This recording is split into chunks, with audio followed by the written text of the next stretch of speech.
Vanessa lay curled up on the dirty mattress. She was less hungry in that position. It was the third day she couldn't bring herself to go to the garbage cans, where the homeless gathered in the evenings in search of food. From afar, she watched with a shudder as they joyfully extracted the insides of the dirty can, bags and containers of leftover food from the homeless. Then they settled down nearby and began to fly away with gusto. What did you find? No, I can't, Vanessa thought. I'm not one of those unfortunate people. If my parents could see what I've become.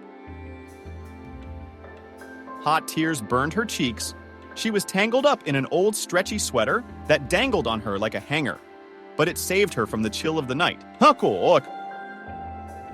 Until a couple days ago, I had everything: a house, a business I'd inherited from my parents, money and social standing. And today I was sheltering from the utter rain and wind in a filthy hut that the builders were too lazy to take away with them. Oh my God, the girl folded her hands in prayer. Help me, don't let me die of cold. I didn't see you at all. Suddenly, Vanessa heard the sound of a car driving underneath. She cautiously looked out of her hiding place. An expensive car stopped next to the garbage cans. A representative man got out of it and took 2 garbage bags out of the trunk. He carefully placed them by the trash cans and drove off. Vanessa waited a little longer, fearing that the owner would change his mind and come back. Then she rushed over to them, grabbed them. Where did the strength come from? And dragged them into the wagon. Barely catching her breath, she examined her. Mother dear. She gasped and opened the second one with trembling hands. The girl raised her eyes to the sky. Thank you. You heard my prayers. Vanessa, all in blood, stared strangers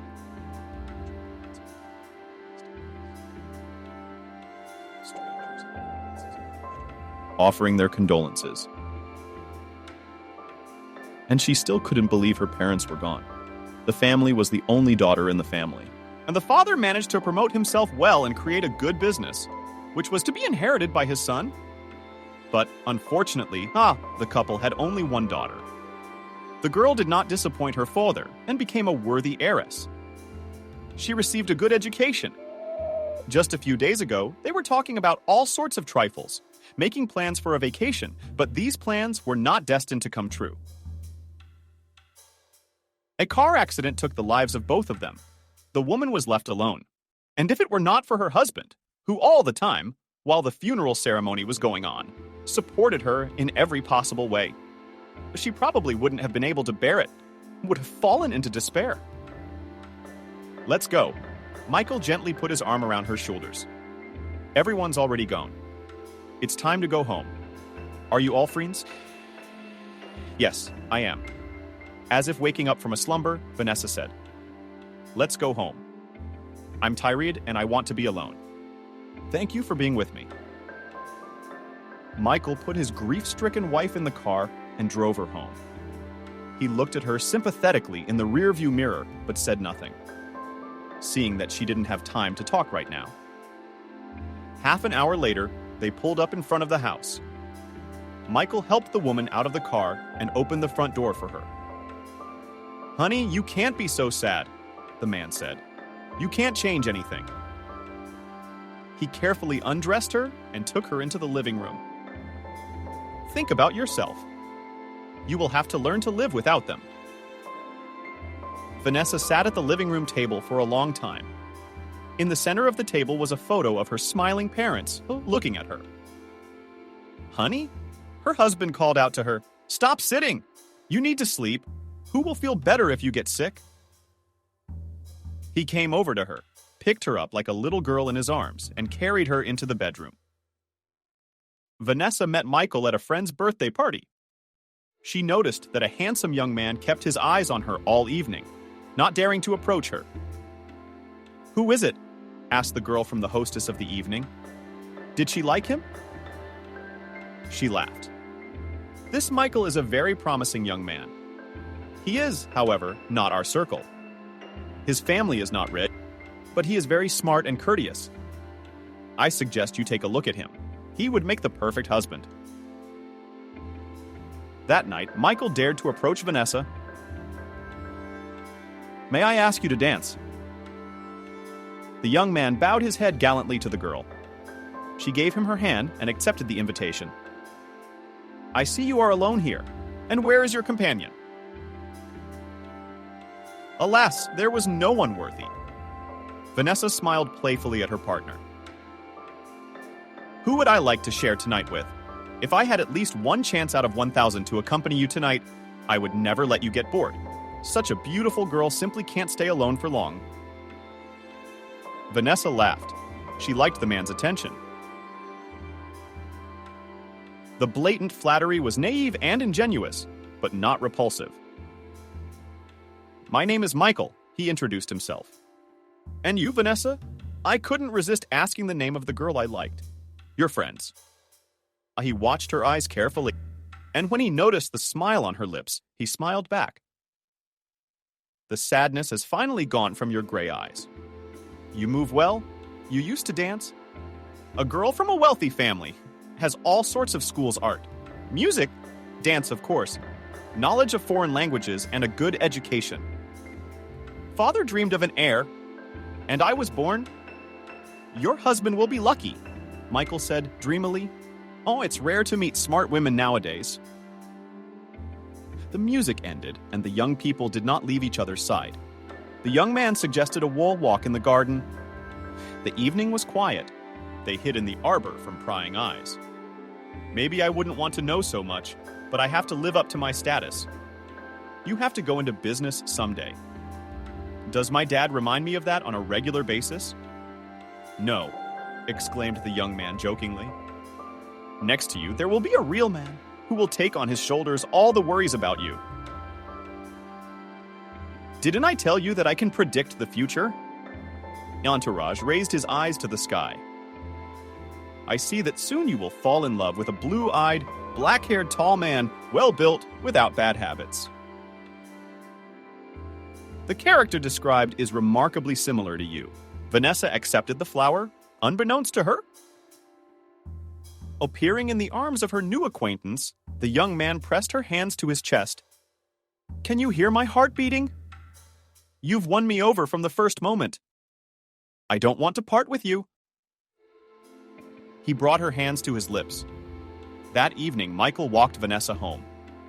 She was pleasantly surprised that he didn't even make an attempt to kiss her.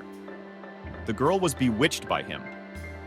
Daughter, met her in the living room. Mother, you were glowing. Are you in love? Who is he? Father inquired. We know his parents before he enters our family. I'd like to know as much about him as possible. No, Daddy. Vanessa kissed her parents and spun around the room, still under the influence of the young man's companionship. His parents aren't rich, but he is. She rushed to hug her mother. You're not a snob. You won't force me to marry a man from our circle, will you? Do you have to live with him? Father replied judiciously. I've only known him for a few hours, and it seems like I've waited my whole life to meet him. I don't want to think about anyone else. Do you believe in love at first sight? What's important to us is that you're happy. Just take your time. Look at him carefully. And if he loves you and not your money, we won't object and bless your marriage. Father's right. Mother supported him. You must choose with your heart. We will be happy to accept him into our family. Just so long as you, my daughter, are happy. Oh, Mom, Vanessa thought, wrapped in some old clothes picked up at the dump and trying to protect herself from the chill of the night in the non-fueled construction trailer. If you had told your gullible daughter that you should listen to your head in addition to your heart, I wouldn't be lying here on a dirty mattress right now. How could you, with your vast life experience, not see through a lying man? It's not for me to say. You truly believed in my family's well-being. But the woman tried to forget herself in a troubled dream. and her memory brought her back to the time when she was truly happy. Vanessa was taking the death of her parents hard. She hadn't really gotten into business matters before. And now, grief-stricken, she shifted all her worries onto her husband's shoulders. She stopped leaving the house, sat all day long in his father's office, did not answer the calls of girlfriends. She stopped caring about anything at all. Darling. Michael, dressed in a strict dark suit, was in high spirits. His black hair was neatly styled, his blue eyes sparkled. He corrected his collar, carefully ironed his shirts, walked over to his wife, kissed her. You haven't slept well again. Look at you. You don't look after yourself at all. You can't be so sad.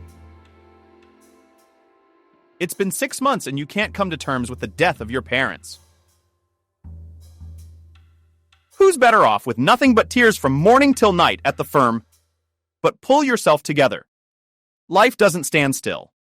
It is unlikely that your father would be satisfied with your condition, but he hoped that you continue his business and not go into depression.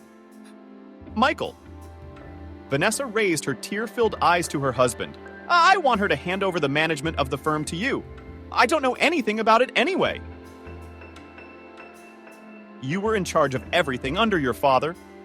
It's the right thing to do. Especially now that I don't have the energy to run the business. I'm sorry I put all this on you.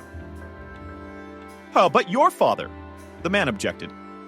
He wanted you to run everything. I can't disobey his wishes. And it's in the will. Maybe we should take our time. You take a little time to recover and get your bearings. And I'll help you, Michael. My love, I trust you, the woman said sadly. You are a man. You still see all my affairs only with my knowledge. I want to sign everything over to you so that you can manage everything without looking back. I'm so stupid. Where were my eyes? Vanessa was back from memory to reality again. How could I not see the falsity in my husband's words and actions? How could I have failed to notice the skillfully laid nets for me? I had handed over the keys to the business he had built and saved for me. Father to this greedy swindler did not feel that he needed me only for money. He so skillfully built his plan that he managed to enrich himself at our expense and take possession of everything that I got from my parents. Business, real estate, money, everything was in his hands. With my own money, he hired people to help him off the business ladder and make him the unanimous owner of everything my family owned. And then, Vanessa flooded with tears. Michael, what took you so long? Capricious? Asked her husband. His wife heard the front door slam. She was sitting on the sofa into the living room, reading a book with her whiskered hair, loose over her shoulders, and in soft, cozy pajamas. She looked very touching among the rich furnishings of the living room. I was about to go to bed, and this is wrong. Husband and wife should go to bed at the same time. After all, they have something to do in bed, the two of them undressing together. And I'd rather miss you. Let's go to the bedroom. Tired, poor thing, my dear husband. She went up to the man, embraced him with her arms around his neck, wanted to kiss him. But Michael painfully squeezed her wrists and took a step back. Today, you and I are no longer husband and wife. He looked at the woman squeamishly. I'm the boss now, and I don't want any stranger in my house. Michael, it's a joke. Vanessa stared at her husband in bewilderment. It's not funny? No, it's not a joke. The man took the documents out of his briefcase and threw them on the coffee table. My dream has come true. I'm rich. This is my house. He spread his arms and shook them, smiling. Only mine, and you don't belong here. What do you mean you're home? Vanessa was indignant. It's actually my parents' Tylal's house. I inherited it. I don't mean to offend your ego, but you have nothing to do with this house. I don't know why you're even having this conversation. Wrong. Michael smirked. You signed over your property and business to me. I own it all now. You, on the other hand, have nothing to do with it. What are you trying to say? I don't know what's going on. Fear has crept into the woman's heart. Explain to me why you're scaring me. I don't like this kind of talk. I don't want to hear anything. She covered her ears with her hands, shook her head. Stop it now. Are you trying to make me angry? Hey, you've done it. How could it be that you own everything? It's simple. Michael sat down on the couch without undressing and put his leg over his foot. I transferred all your inheritance to myself, and you have nothing now. You're a beggar, but I gave you the go-ahead to run our business. As a business owner, we can both have everything. We're husband and wife. Yes, but there's nothing else between you and me. You're not my wife. He took out his passport and showed me the divorce stamp. So I own all the property and the business. And you have nothing. But I didn't give my consent to the divorce, Vanessa said confusedly, looking into her husband's cold blue eyes. You couldn't divorce me? No one needs the consent of the other party. And if you have a lot of money? He jumped to his feet. I have plenty now. Get out! I don't want to see you anymore. You don't know how long I've waited for this moment to kick you out the door. What the hell are you wearing? I'm so sick of being a foster kid. You can't do this to me, Vanessa screamed. Tell me it's a joke. A mean joke, but a joke nonetheless. Stop it now. No one thought you were adopted. My parents truly loved you as their son. So much so that they left everything to you, Michael shouted angrily. Even though I was the one in charge of the business. I was supposed to be the head of the firm, not your errand boy. They just didn't have time to change the will. Vanessa tried to talk some sense into her husband. You can't just get rid of me. I can, because it's all mine now. Don't you get it yet? No, I'm dead serious about getting you out of here right now. I've wasted enough time on you already. He grabbed her shoulder painfully, turned her toward the door, and shoved her so that she almost fell. Get out of my house. I don't want to see you. Forget your way in here. Michael, I love you. Woman, please. You looked at your husband and you said you loved him? We dreamed of having children. Don't you remember that? We dreamed of traveling together. Remember how good we were together. We loved each other. Where did it all go overnight? I loved you, he laughed. And there was so much mockery in that laugh that Vanessa realized her husband was never joking. Do you hear that? Never. I didn't love you. I wanted your money. From the first minute I realized you knew nothing about business. It wouldn't have been hard to fool you, but not your father. And then there's the luck of the automobile accident. I realized my hands were free now. You lazily signed it over to me. You didn't want to learn the ins and outs of the business. You preferred to grieve for your dead parents. All I needed next was a divorce. That was no problem at all. It worked out great for me, sa. It's what I've dreamed of since the first day I met you, when I found out you came from a rich family. You fell in love with me like a cat, interfered with me, dreamed of getting married as soon as possible. So I got married. Since you were so eager. and waited for a chance to disappear from my life forever. I'm not joking. Unless it's a joke. Vanessa tried to resist her husband's rudeness. At least let me change. I can't go out in my pajamas. How am I going to show up looking like this? She felt that her composure was about to leave her, and she would pay the price. She couldn't imagine how her husband could do this to her. After all, there are personal things I want to take with me. Documents. I can't even get a job without a passport. I'd like to get some money, at least for the first time. I'm not interested in what you want. Hey, nothing here is yours. Everything is mine. Got it. He pushed her out of my house again. You're not getting a dime. Feel what it's like to be poorer than a church rat. Michael, for God's sake, You can't put me out on the street like this. For God's sake, who's going to stop me? Your daddy? He laughed wickedly. He's gone. No one can help you. I'm finally going to do something I've been wanting to do for a long time. Get out. You have no right to be in my house. He pushed the frightened Vanessa outside and closed the door behind her. You should be thankful that I let you leave instead of calling the police and charging you with trespassing. I could have thrown you in the slammer. No thanks. But you'd get your presence fired. No one would believe you. Everybody in the neighborhood knows whose house this is. When you got money, you can buy any witness you want, without forcing me to resort to extreme measures. Go away. Not even tears can help you today.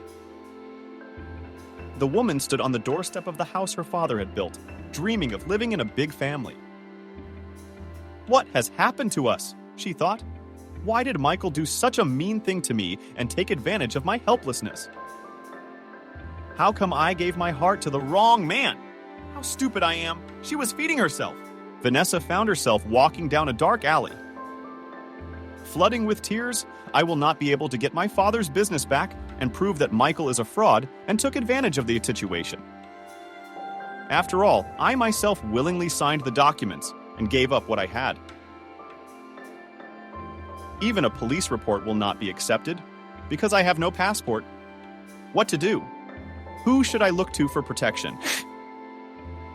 Daddy, I miss you so much. You would definitely put this scoundrel, my husband, now ex-husband, in his place? You're the only one who can help me, but you're not here. I'm alone and I don't know where to go. Her feet led her to a derelict and a construction trailer. No one had been there for a long time. There was a dirty, dusty mattress lying in the corner. Of course, it wasn't at all what she was used to. But tired and drunk with all her strength, the woman didn't have to choose. She sank down onto the mattress, squeezed herself into a lump, and closed her eyes. Nothing, she thought, falling into oblivion. I'll go home tomorrow. Maybe Michael is just trying to teach me a lesson.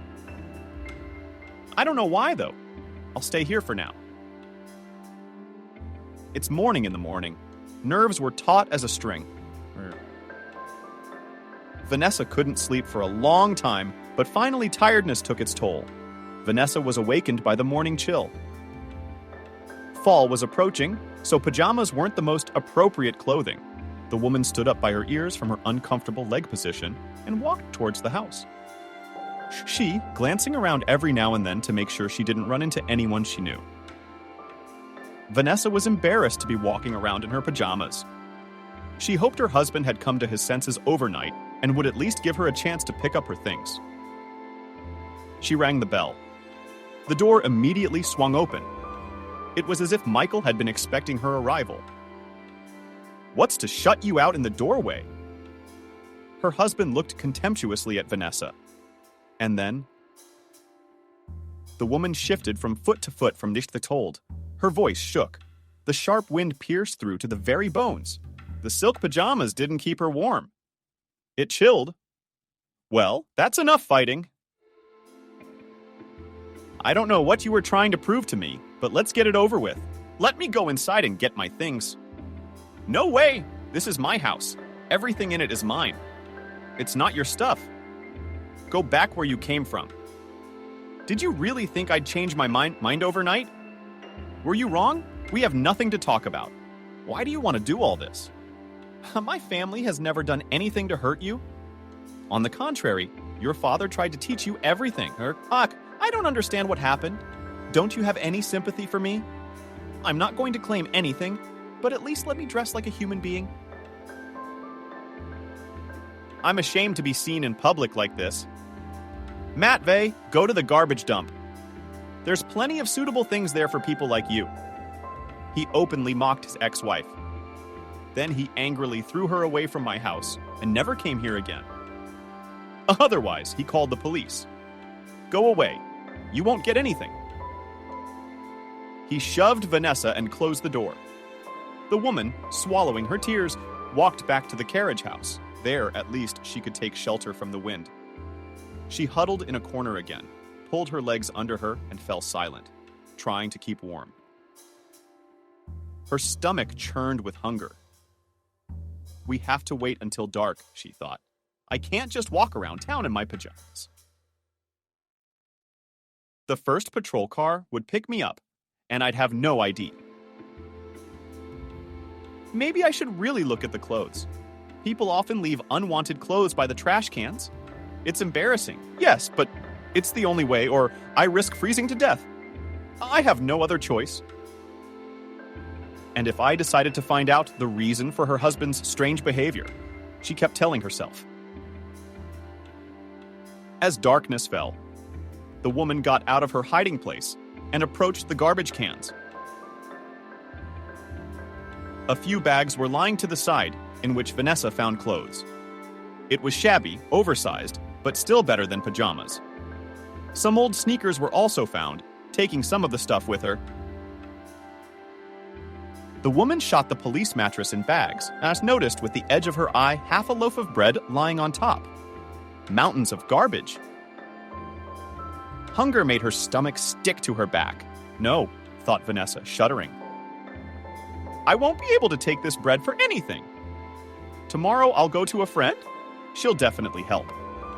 And today I'll be patient. She was tormented by severe bouts of hunger, but she did not dare to take the bread from the dumpster. The next day, she managed to get to her friend who lived nearby, stopped at the entrance and rang the intercom. Yes, I'm listening.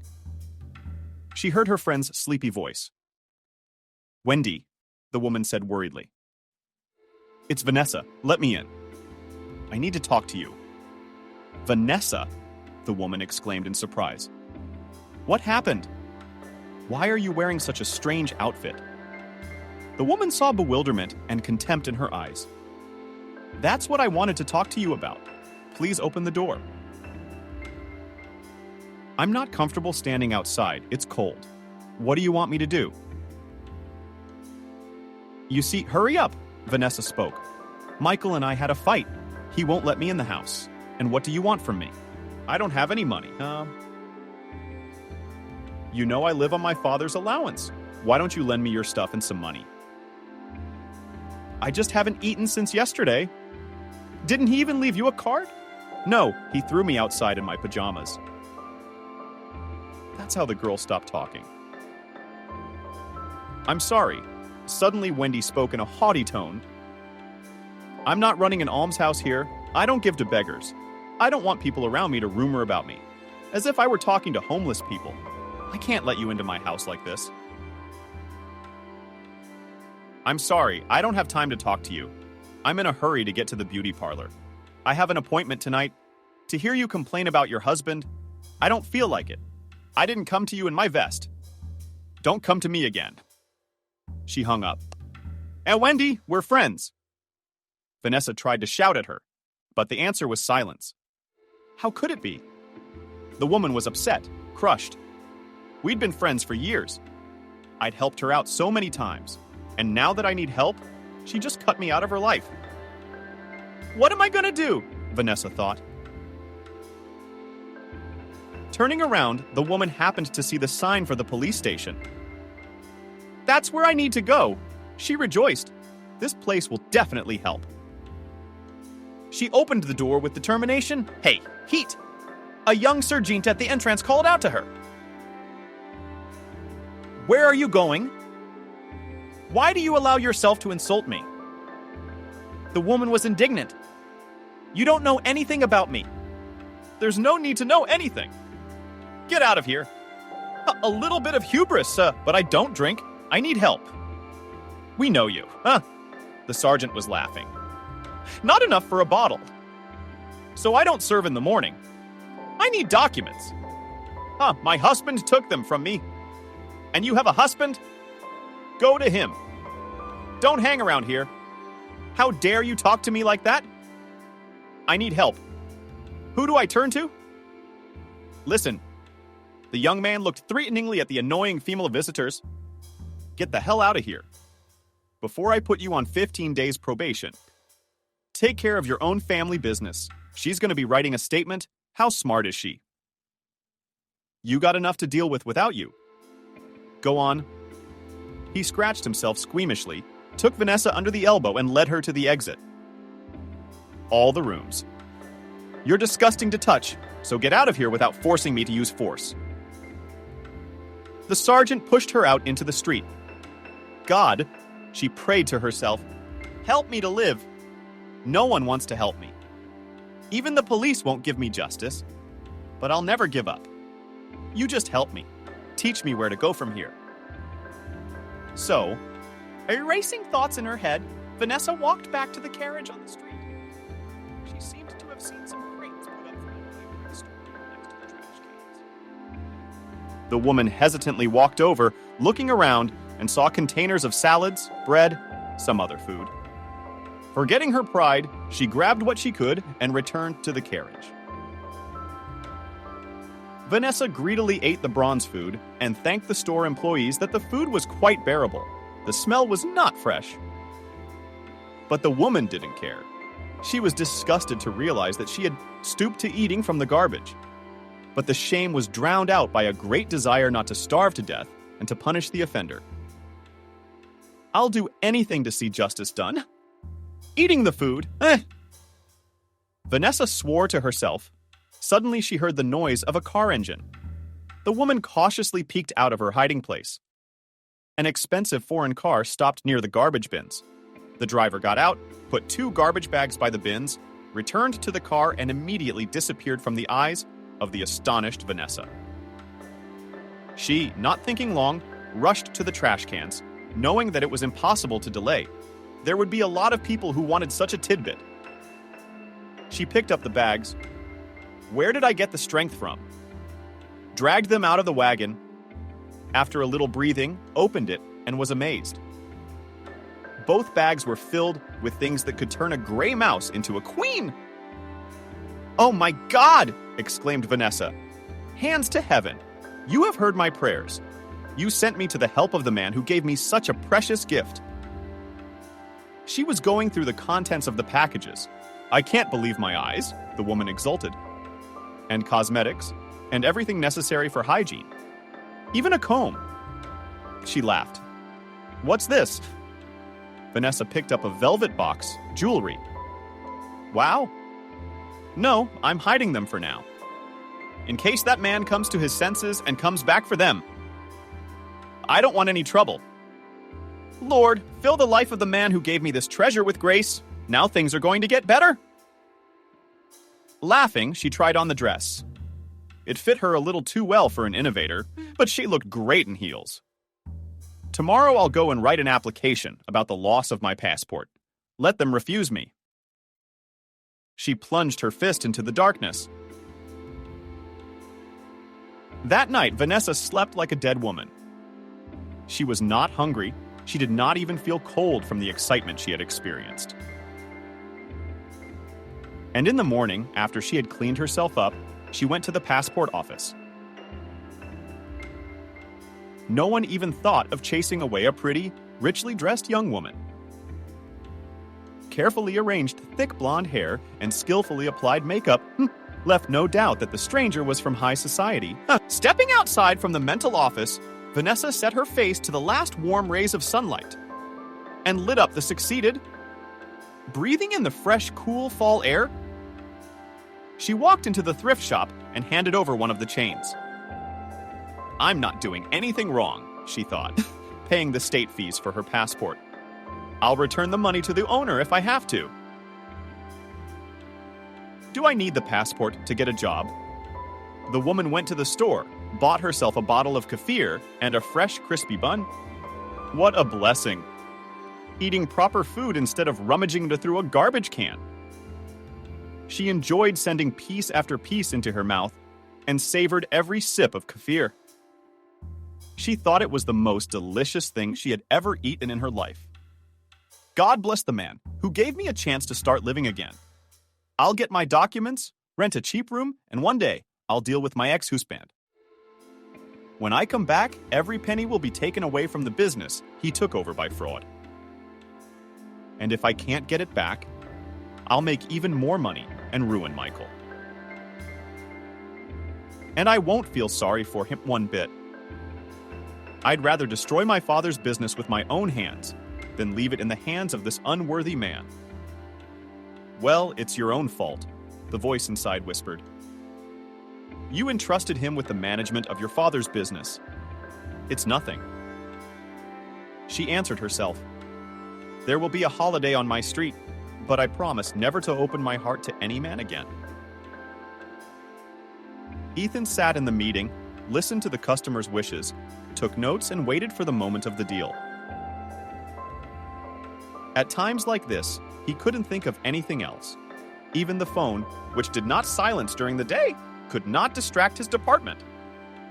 Suddenly, the phone came to life. The screen popped up saying, "While you are earning money, your wife is having fun with her lover." Then came a photo. The man turned pale, his Kira's beloved wife in the arms of a stranger. What the hell is this? He thought. This can't be true. What if it was? Jealousy flared up inside. Ethan stood up. I apologize. I'm in a bit of trouble. I have to leave right away. Can you finish without me? My deputy is aware of the signing of the deal, Benjamin.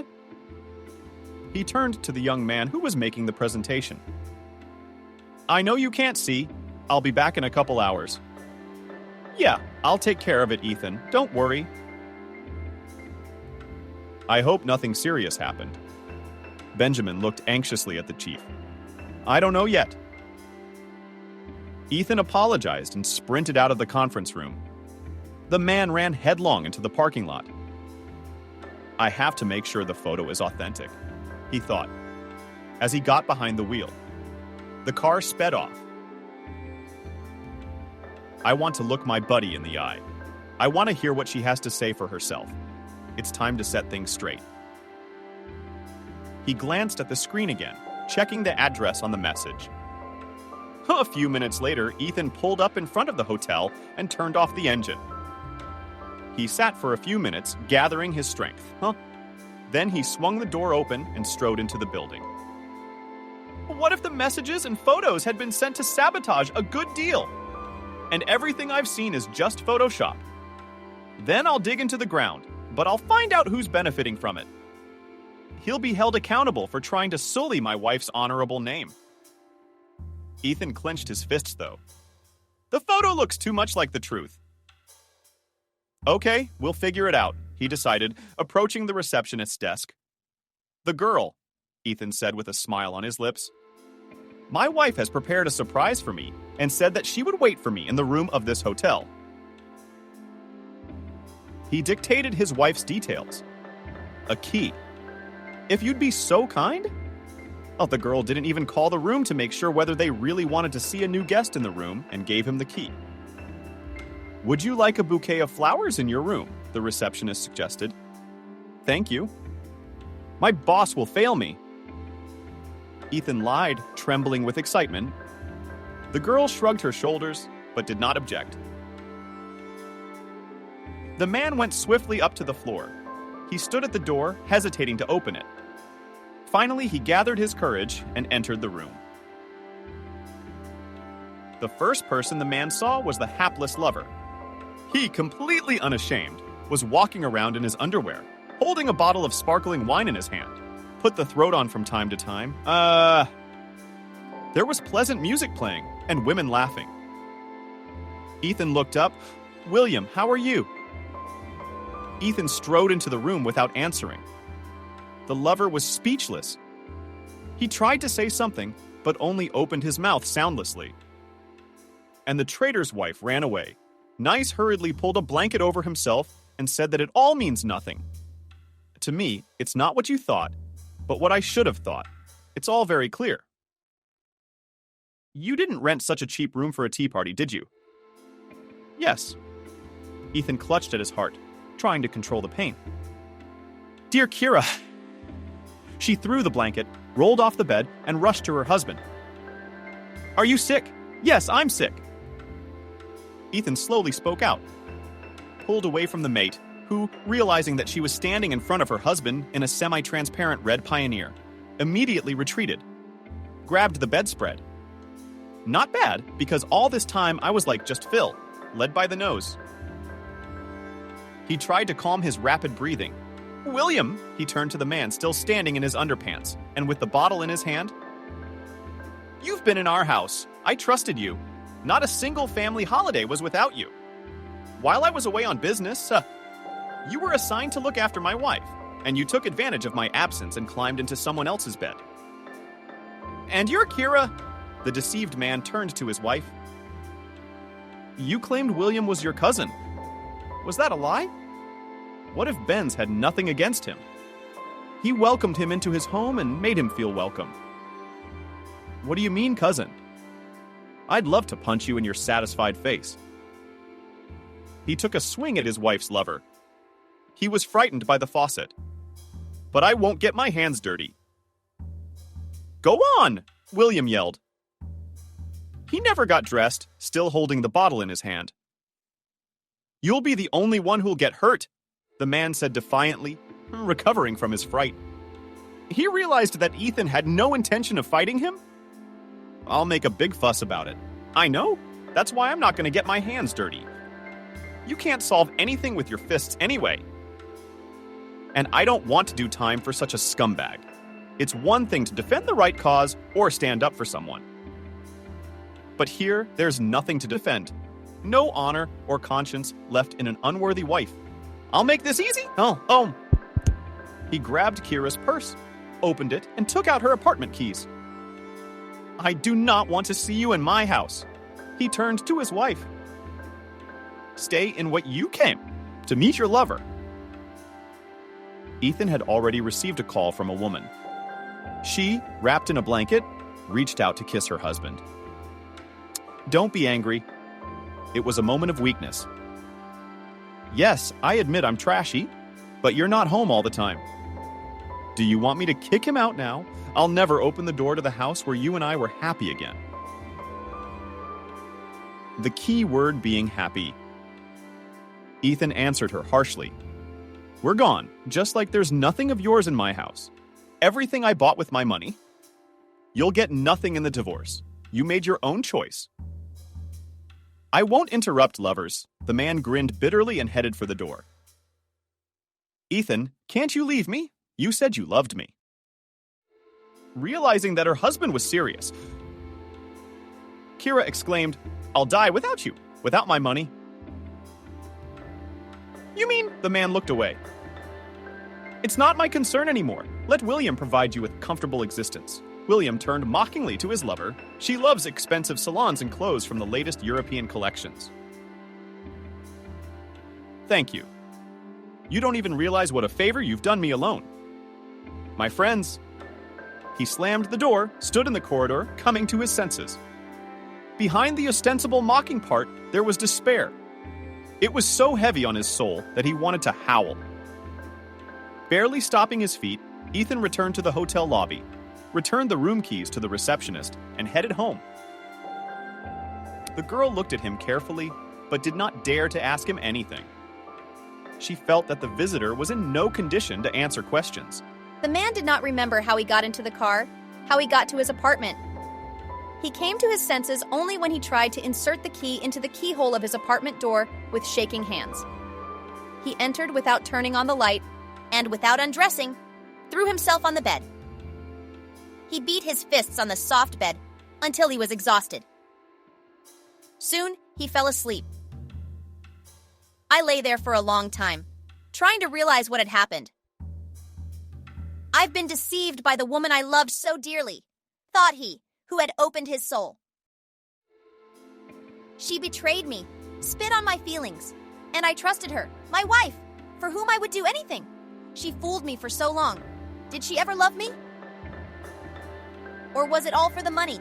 He forced himself out of impotent anger at his own gullibility. The man did not expect that so painfully will experience separation from an unfaithful wife. They had a lot of fun at my expense. I spared nothing for her. She never needed anything and didn't know where the money came from.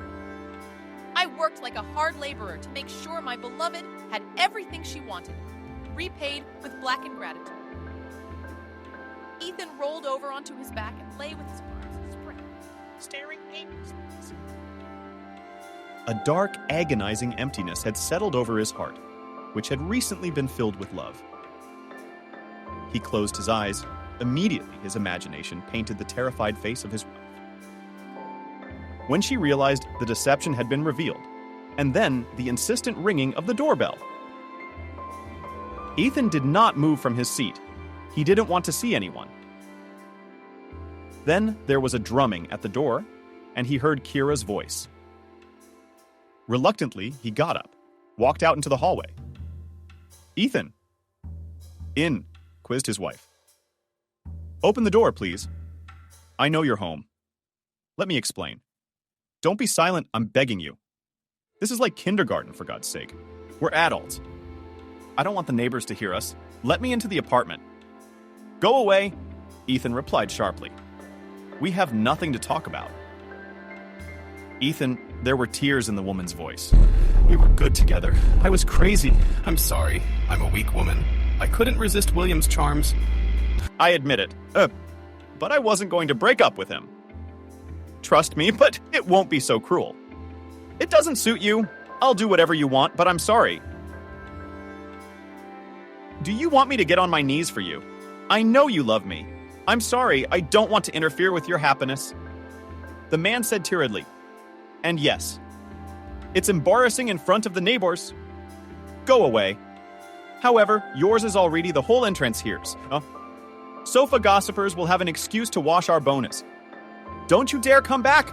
I'm not going to change my mind. You know me?" Ethan backed away from the door. He heard Kira standing on the landing outside the apartment for a while longer, probably hoping her husband would complain. But then it went quiet. Gone? The man thought. He went into the living room, took a photo from the shelf. The two of them young, happy, smiling. For what the Almighty walked on me and sent a traitor's wife as punishment. What have I done wrong in my life? It doesn't make sense. And we wanted to build our own house, have children. I, a fool, decided that for the role of a loving, caring wife, as best suited to an ordinary girl from the province. Kira won my heart with her simplicity and unassuming style. There were so many wonderful girls around, but they seemed empty to me. But she was capable. I hoped to realize my dream of a perfect family. How cruelly mistaken I was. Under the appearance of a nice, modest girl hid soul-greedy, calculating schemer. And I had my ears open. Ethan went to the bar, poured a glass of wine, and drank it in one gulp. He sat down in the cozy chair in front of the fireplace, covered himself with a blanket. He was overcome with excitement. In despair, he leaned back behind the chair, covered his eyes. The artificial flames in the electric fireplace did not soothe him. The reddish tongues reminded Ethan of the bloody wounds his wife's adultery had left on his heart. "We used to love sitting in that chair, hugging and clinging to each other," the man said regretfully, watching the flames dance behind the glass door of the fireplace. His voice echoed in the empty apartment. "We weren't cramped then. We wanted to stay close together for the rest of our lives and grow old together. And we also dreamed that in the evenings we would walk along the beach, holding hands, listening to the splash of the waves, and admiring the sunset. But only next to me, I saw a completely different person.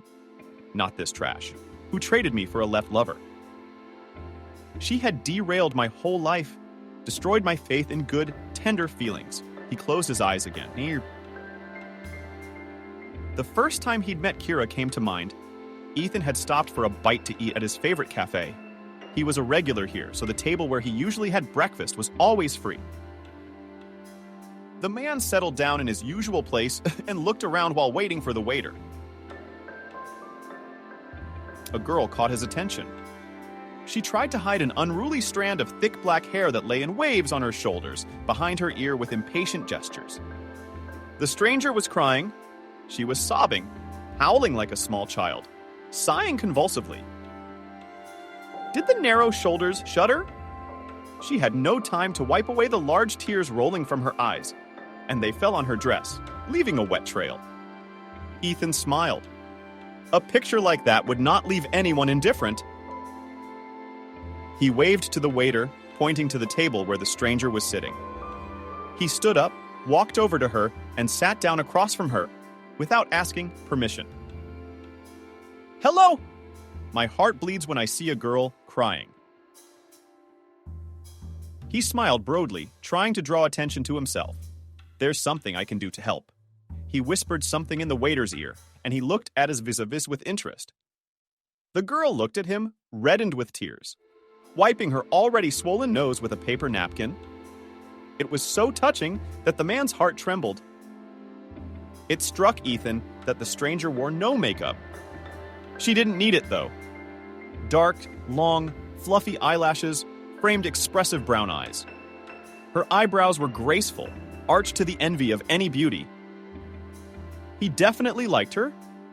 There's nothing you can do for me. The girl crossed her plump lips and spoke. I failed the session, and it's a complete collapse of all my dreams. It was guessed that the stranger probably came from the province. There are no such naive people in the city. Ethan decided to deal with the situation, at least to support the hapless student. Meanwhile, the waiter brought the order. A man offered to have breakfast with me. I don't have the money to pay for it. The girl cast a chocolatey glance at the table where the waiter had set out plates of salads, cakes, and cups of coffee. All that was left was to buy a return ticket. He took her empty glass from under the water. Do you really think I'd let a woman pay for a table? What kind of men have you had to deal with? Ethan looked at her perplexed. Eat and tell me in detail what happened to you.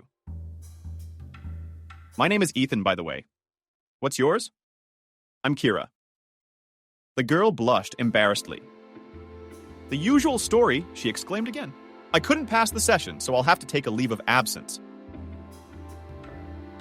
They'll kick me out of the dormitory, so I have nowhere to live. Don't you want to go home? Ethan finished her thought. Where to? Kira burst into flames. To the village. What would I do there? No job, no prospects. A mother, always suffering from lack of money. A father drunk from morning till evening. Their gardens are already sitting there for me. She slashed herself on the throat with the edge of her palm. Since I was 5 years old, I was forced to work in the garden. I dreamed so much that they'd get a foothold in the city. I'd finish university, get a decent job, and now she's crying again. Come on, he stopped her. Stop being so damp. There's no such thing as a hopeless situation. I'll see what I can do to help you. Stop it. What can you do for me? Wiping her tears with a paper napkin, Kira said sadly, I have nowhere to live anyway. It takes time to find a job. Even if a miracle happens and I get a job somewhere, when I get my salary and debt, no one will rent a room. They didn't give me 2 days to vacate the dormitory.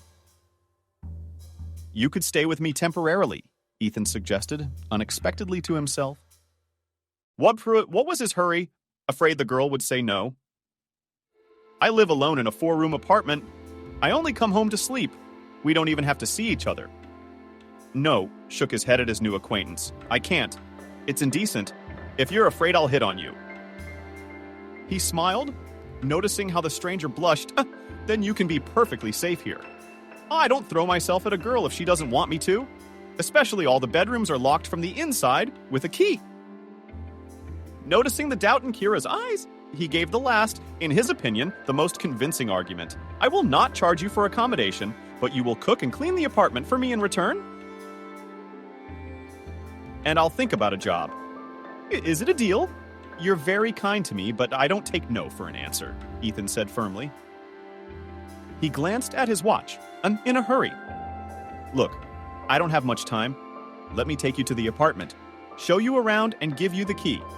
You've got a lot of stuff. What do you mean? Kira was embarrassed. Just a small suitcase and a bag. Are you coming from the dormitory yourself? The girl nodded.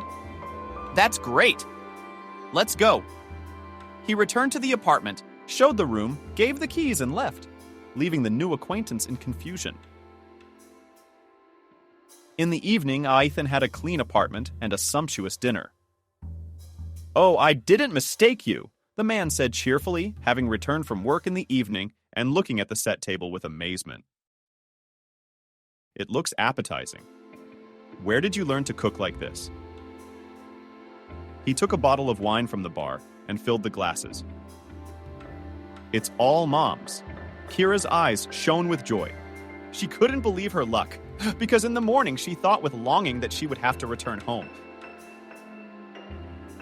And here was a single man, and a handsome one at that. She looked with interest at his dark, slightly wavy hair, blue eyes, straight nose, lips with a clearly defined lip line, but stubborn chin. Dimples. Tall, athletic. He wore a strict, expensive suit. Well, let's drink to our casual acquaintance. He looked at the girl carefully, took a sip, put the glass on the table and started eating, closing your eyes in pleasure to savor it. "It's delicious. I suggest we drink it for a Brudercheck." He stood up, walked over to Kira. She stood up as well. Ethan looked into her brown eyes and kissed her slowly, savoring the taste of her lips. He decided not to go too far, lest he frighten the girl with his assertiveness. He returned to his seat, leaving her completely confused. "So we've met." "You wanted to think about a job for me?" the girl said with indignation. "You?" he reminded her. "We agreed to say you to each other. I haven't decided what to offer you yet." Ethan really had no idea what she might do at his firm, but he couldn't leave his new acquaintance in the lurch. He definitely liked her. "For now, I think you'll keep the house. Clean, wash, iron shirts for me, live here, and I'll give you some money for personal expenses. How's that sound? When your sabbatical is over, will you go back to school?" "I agree." Kira was happy.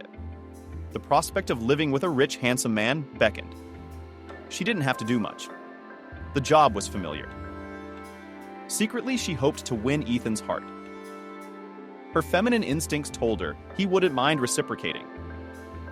Since that day, Kara had been keeping the house cozy, doing Ethan's laundry, ironing his clothes, cooking him breakfast and dinner, and even packing his lunch for work. Sincere care for him conquered the man. He couldn't resist and decided that this was the kind of wife he had always dreamed of. Beautiful, intelligent, and so homely. Kira combined all the qualities that have always attracted him. "Why don't you marry her if she's so wonderful?" his closest friend asked Ethan as they relaxed in a bar after a week of work. "You're probably right," the man replied thoughtfully. "It's time to make up our minds." "Enough. I've been a bachelor. I have enough money to provide for my wife. I have achieved everything in life." "It's time to think about an heir," my friend laughed. "Make up your mind before someone else steals her away from you." And Ethan made up his mind. One evening, he came home with a huge bouquet of flowers. "Kira, unusually," he said solemnly. "I've only just met you, but I feel like you're the woman I'm ready to spend the rest of my life with. I'm not 18 years old anymore. I'm ready to take responsibility for my family, and I'm taking this step consciously. Tell me, will you marry me?" Kira, who didn't expect such a quick confession, felt sorry for Ethan. "I've never met a man like you before, and of course, I'll be your wife. I'm so glad that I came to the cafe on that happy day and met you. You were sent to me by fate. Now I'm not sad that I had to leave the university, because then I would never have met you." She confessed feelings for him so sincerely that he did not doubt the rightness of her choice. The man put a gold ring on her finger. "Ah," Kira said admiringly, looking at the gift. "How beautiful! Thank you." She threw herself on her chosen one's neck and kissed him. In her heart, she rejoiced that everything was going so well in her life. I may seem old-fashioned to you, but let's not have a lavish wedding," Ethan suggested. "We'd rather go on a wedding trip abroad. Wherever you like." "Yes, my love." Kira was willing to do anything to make sure the fairy tale she'd accidentally fallen into, and never ended. The wedding was celebrated modestly in a circle of few friends and relatives. Kira, why didn't your parents come to the wedding? Asked the girl mother-in-law. I would have liked to meet them. Ethan told me that they are ordinary people, but that's wonderful. I would thank them for such a wonderful daughter. The daughter-in-law blushed with joy. Ethan looked as if he had been replaced. I've never seen him so happy. We had a little family problem there, which did not allow us to be at the wedding. The girl answered evasively. She couldn't admit that she was ashamed to invite her village parents to decent society. She knew her father was bound to get drunk and, even worse, get into a fight. And they didn't have any decent clothes for such a celebration, but they would come someday, she promised discreetly. After the wedding, it was as if Kira was replaced. First, she stopped cooking. Darling. Ethan came home from work and once again found food from the restaurant on the table. I missed home-cooked food. He reached up to kiss her. I've had enough of restaurant food. Honey, I didn't make it. You're not angry? The woman pouted her lips resentfully as she wrapped her arms around him, deliberately unzipping her robe tighter so he could admire her seductive breasts.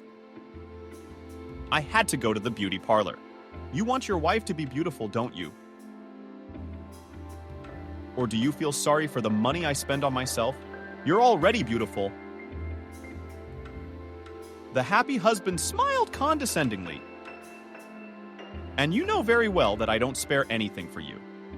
But still, I prefer to eat what you cook. He in her arms and forgot about everything in the world. I've got some nice pants I've been looking at. They fit me so well that the salesman at the boutique told me to book a photo shoot. Can you see the money? Of course, darling. He took a card out of his jacket pocket and handed it to his wife. Here is arranged especially for you. Use it without denying yourself anything, but still be prudent. You're just a miracle. The woman clapped her hands and kissed her husband tenderly.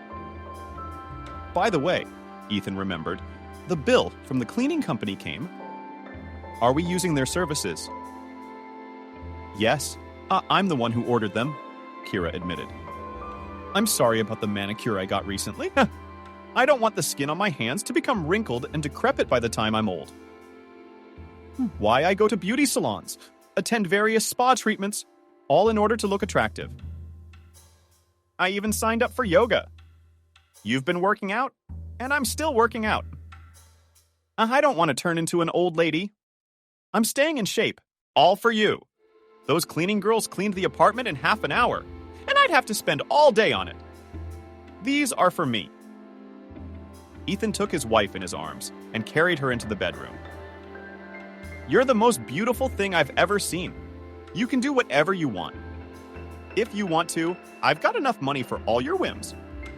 And he wanted to do whatever she wanted. I know you want to enjoy life before we have kids.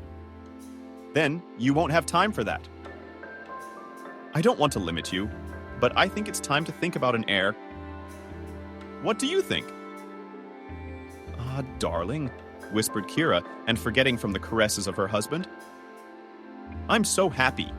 How much I love you. You're so like this. Ethan was at the pinnacle of bliss. He had no interest in other women. He was swimming in the sea of joy his wife had given him. It seemed as if nothing could mar their marital well-being. But, as is usually the case, the fairy tale ended, and in a very unexpected way. Ethan struggled to pull himself out from his memories. The apartment was dark, with only the not bright flames of the fireplace casting shadows on the floor. The man stood up. We should pack up Kira's things, he thought. Don't want anything to remind him of her. He made his way to the bedroom, opened the closet, and began putting expensive brand-name clothes into garbage bags. Whoa! What's this? Ethan retrieved a folder, safely tucked away under his dress. He opened it and turned pale. Oh, crap. she decided to leak information about my best deals to my competitors for the last time. I wonder who she's working for. And then there's the phone. Let's see. It's an unfamiliar number. Message, wow. Ethan leafed through the records and became increasingly furious. His face tensed up. I wondered why all the lucrative contracts were falling through lately. And we had to settle for the small ones. She was passing my every move to the unnamed and the interlocutor, and, judging by the dates, for a long time.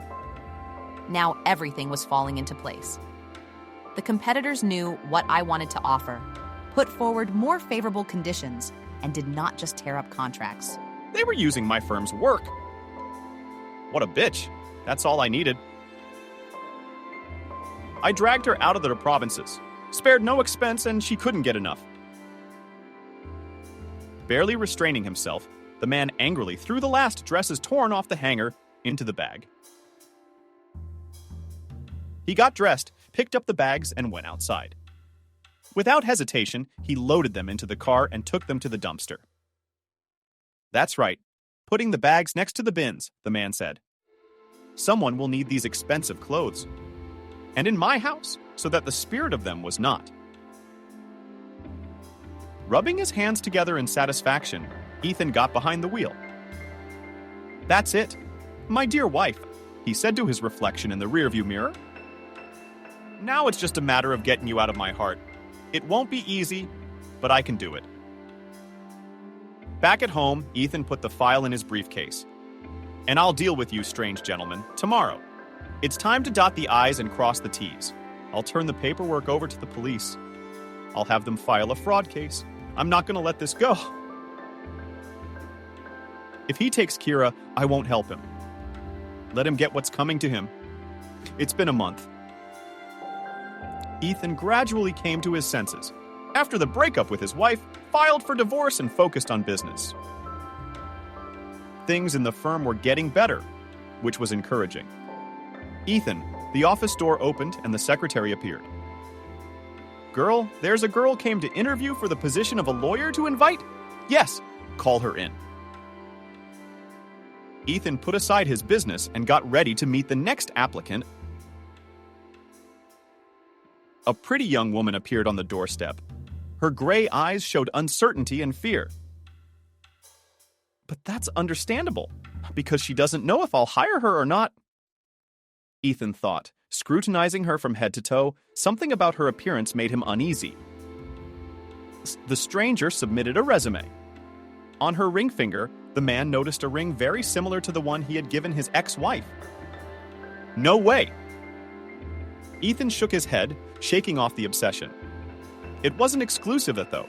He could have bought one just like it. What's wrong? The woman asked warily, noticing the businessman's strange reaction. No, Ethan said, coming out of his reverie. It's okay. Huh? You write that y'all used to work at your father's firm. Why are you taking them to me? Did your parents die? The woman replied discreetly. My father also had a construction firm. Yes, I'm familiar with the specifics of working in construction. Ethan was surprised. You've even managed to win a few lawsuits. That's commendable. Well, I guess we're working. Vanessa, Lita will help you get registered, tell you everything. Come to work tomorrow. I'm a very strict boss, and I don't like tardiness. Keep in mind, for the future, you can all go. Vanessa was over the moon. Getting a job in a prestigious firm was incredibly difficult. She was warmly welcomed into the team. After a week, Ethan realized that she was a good employee. He watched her with interest. During breaks, she did not appear in the phone screen, but read something all the time. Vanessa once approached her. Ethan, at the end of the working day, I need to urgently prepare a draft contract. I'll send you all the details. It may take a lot of time, but I need to draw up the contract in a short period of time. Otherwise, the contract will leave us to another customer. How much time do I have? A day? 2 at the most. Can you stay after work if you need to? You won't be lost at home. Yes, I can stay late, the woman said, without answering any personal questions. Ethan was pleasantly surprised that she agreed immediately and did not object or demand any additional conditions. 2 days later, he congratulated the team on the favorable contract, noting Vanessa's excellent work. We are doing the same thing, Vanessa said, embarrassed by the attention of the employees who began to congratulate her. Thank you for recognizing my work. Ethan enjoyed talking to this soft-spoken woman more and more. He knew almost nothing about her, only his daughter, unable to resist curiosity, once asked the man, "Do you know if she is married?" "I don't know," shrugged the secretary. "She doesn't discuss her private life with anyone, but there's no stamp in his passport." I checked. He lives in a rented apartment. I see, Ethan said thoughtfully. Sometime later, Vanessa had to stay late again to draw up this contract. Ethan stayed with her because he had to send the documents to the customer the same day. That's it. Discarded the pen. The man stood up, squaring his shoulders. I need to take a break. I'm hungry and I want to order a pizza. Do you like pizza? He asked the woman. I love pizza. She smiled back, especially with mushrooms. If I had a coffee, a cappuccino with cinnamon, I could sit here till morning. Our tastes match, Ethan remarked happily. He quickly ordered food delivery. I noticed that you read on your breaks. What? If it's no secret. Mostly legal books. But at home, I like to read historical books for bedtime. I used to dream of being a scientist, but my dad insisted I become a lawyer. I had to hand over the reins when the time came. Do you like music? Ethan decided not to go into inquiries about his personal life for fear of breaking the fragile thread of a confidential conversation, but to turn the conversation into neutral. I listen every day, both morning and evening. Vanessa happily picked up the familiar theme, especially the classics. The pizza arrived. They sat down for a quick snack and plunged back into their work. No important details were to be missed. Ethan noticed that he felt relaxed and at ease around this woman. He occasionally cast an interested glance at her, but she didn't notice him. She worked with concentration. She wasn't trying to capture his attention or impress him. It seemed to him that Vanessa just didn't notice how he felt about her. He didn't even fully understand what was happening to him. I promised myself at Irreversible, sitting at home by the fireplace, Ethan said to himself, that no other woman would ever enter my heart again. I guess I miscalculated. I like Vanessa. I like looking at her, listening to her voice, seeing her work. What do I do with all this? How do I find out how she feels about me? We should take her out to a restaurant, Ethan decided, and, encouraged by the idea, went to bed. The next day, he asked his daughter to call Vanessa. What are you doing tonight? From this doorstep, the man puzzled his subordinate? Nothing much. Vanessa was confused. Good? Ethan was pleased. Then I invite you to the restaurant. There will be live music. Do you think that's convenient? The woman hesitated. You're my boss. I'm a subordinate, or that's why I won't punish you for an official affair. Ethan laughed. And Vanessa blushed. So how would you like to spend the evening with me? Yes, she replied quietly. It turned out to be a wonderful evening. They enjoyed each other's company, discussed new literature, argued about contemporary music, and listened to live music. Vanessa, I could invite you to the dance floor.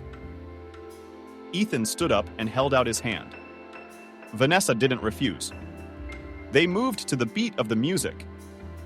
Ethan inhaling the scent of her toilet water. It felt good to hold her warm hand. She looked completely defenseless, and he wanted to shield her from any worries.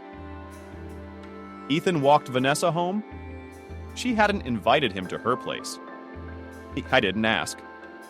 He knew she needed time. He didn't have a good idea of what this woman meant in his life. They started seeing each other after work and spent time together almost every day. Oh my God, he pondered, sitting in a chair by the fireplace, wrapped in a blanket. I think I love this woman. I'm like a boy, ready to get a star out of the sky for her, and I can't help it. I can't keep quiet any longer. I want to know how she feels about me. What am I waiting for? He reasoned with himself. I'm not at the age to hide my feelings for long. It's time to admit to myself that I want to marry her, and if she refuses. The man hesitated, then I'll just drop the subject. But I won't forgive myself if my indecision plays tricks on me and Vanessa falls in love with someone else. A woman needs clarity. The very next day, Ethan bought the rings. For some reason, he thought it would be romantic to take her skiing that weekend. After renting a hotel room, the man went to talk to Vanessa. I don't want to seem too intrusive in your eyes, but I'm inviting you to the ski lodge this weekend.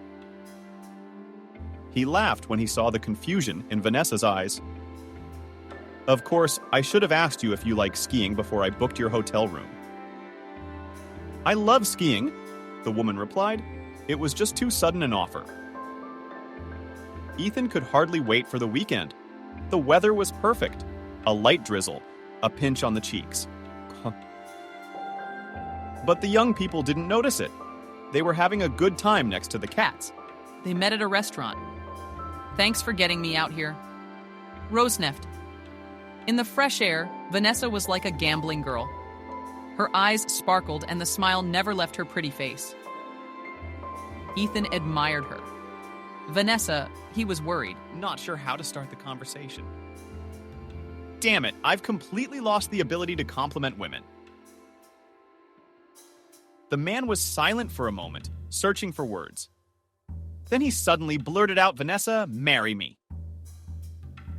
He took a ring out of his pocket, took his girlfriend's hand, and put it on her finger. I don't know how you will feel about my proposal, but I can't keep silent any longer.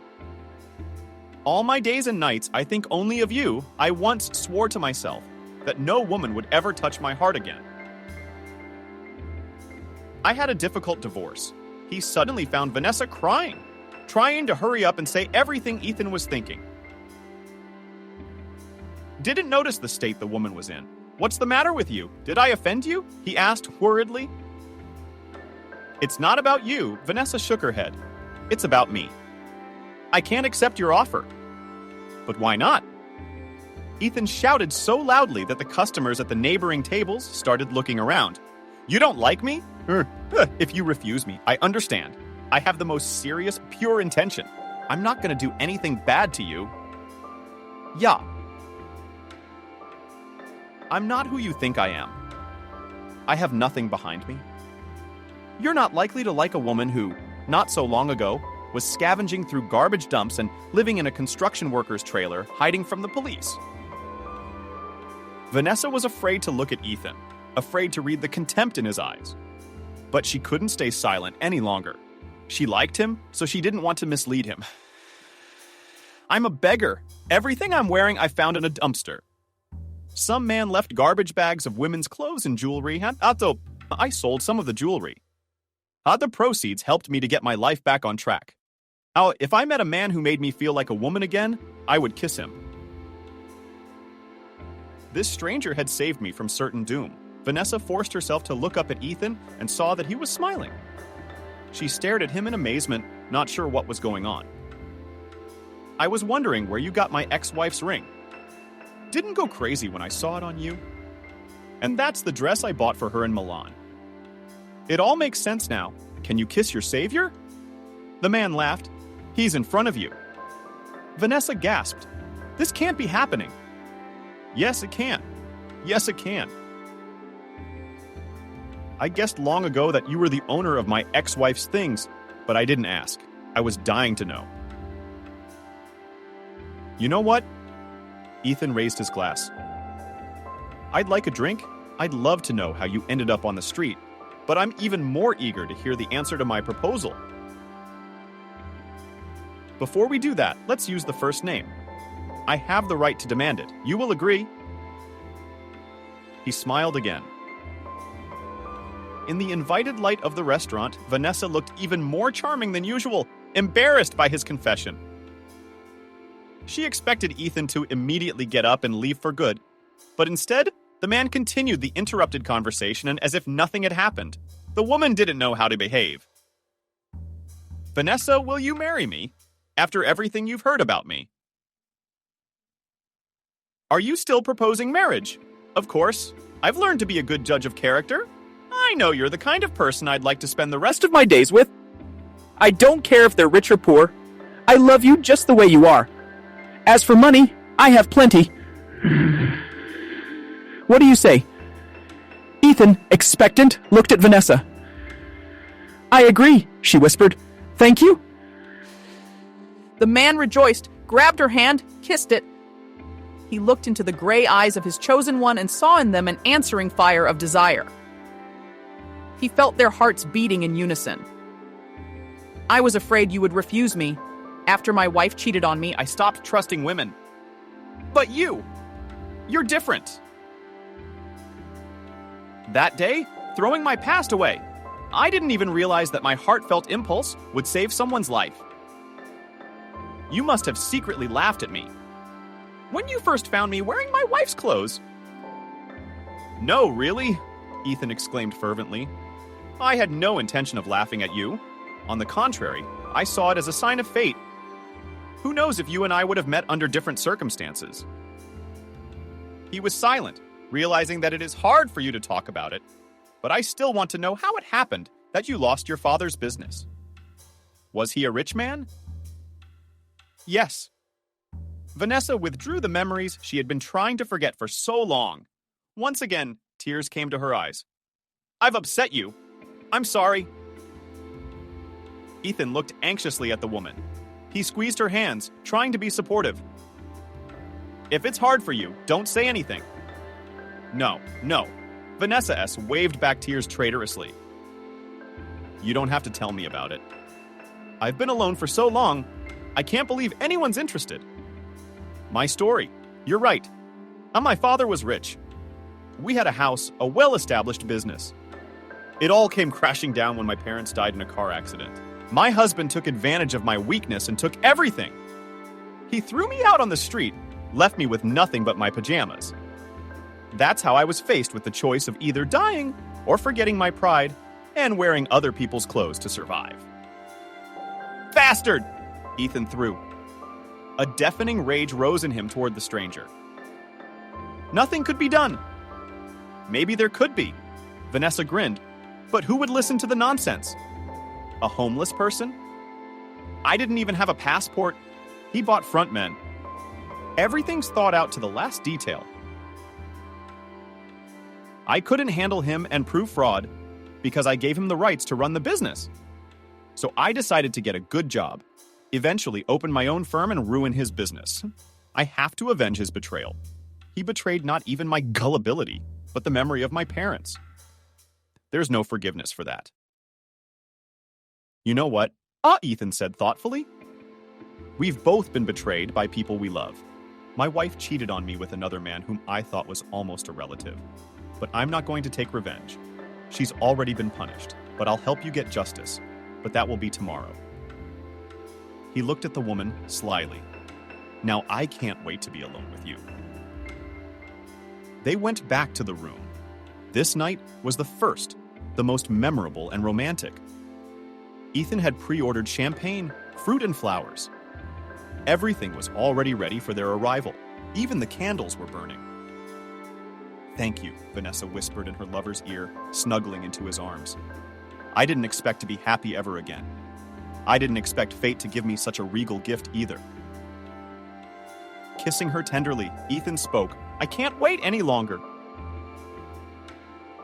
I've been dreaming of you since the very first time we met.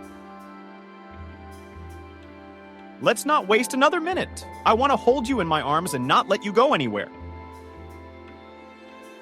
That night was the beginning of their new life.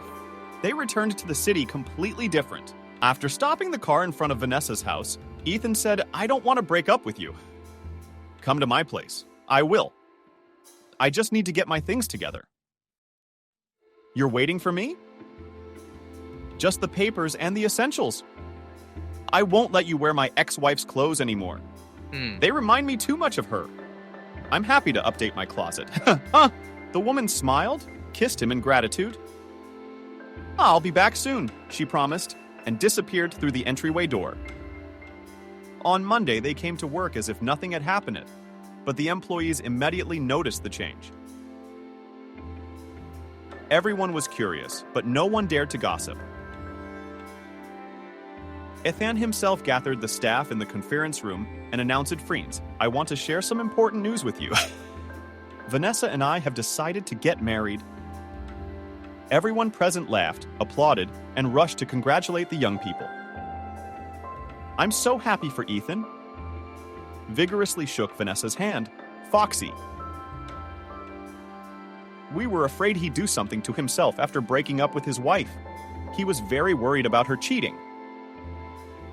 "You're nothing like Kira. I'm sure you'll be happy." Vanessa didn't expect such support. Since she felt it, she hugged the girl. She still didn't believe that all the troubles were over.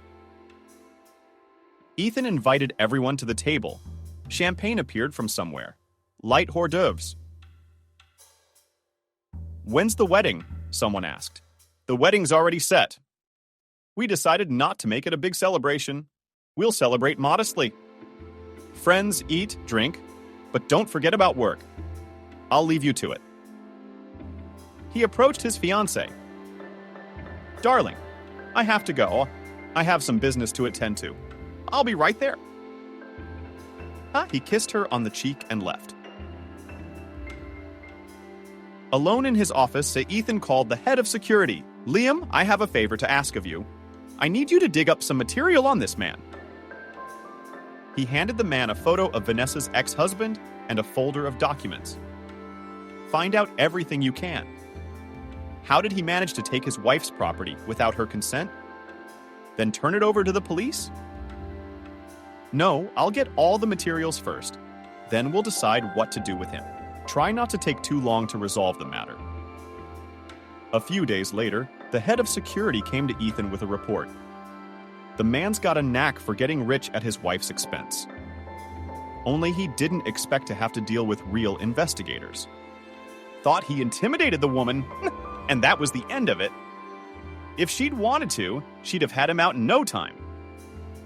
He couldn't even leave her without a passport, the bastard, Liam remarked harshly. He gave the chief all the documents. "I ordered an expert examination of the authenticity of the signature on the divorce papers. Forgery.